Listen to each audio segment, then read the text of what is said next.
In 221 BCE, Qin Shi Huang achieved the impossible, unifying China's warring states into a single empire.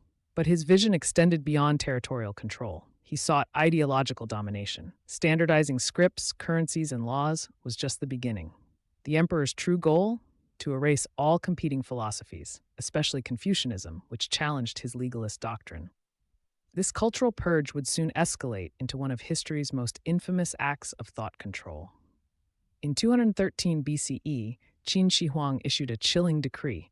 All books of Confucian philosophy were to be burned, and scholars who resisted would be executed.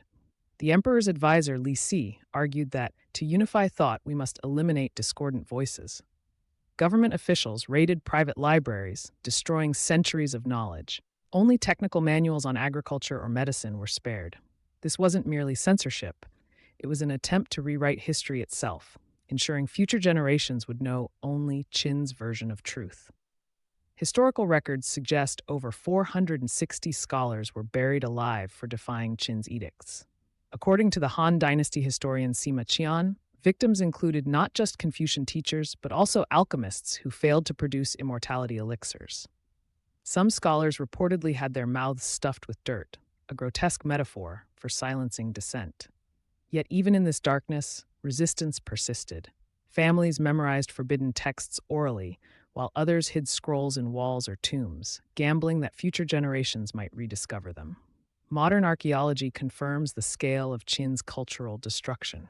In 2008, scientists at Peking University analyzed ash layers in Qin-era pits, finding traces of ink and bamboo, direct evidence of mass book burnings.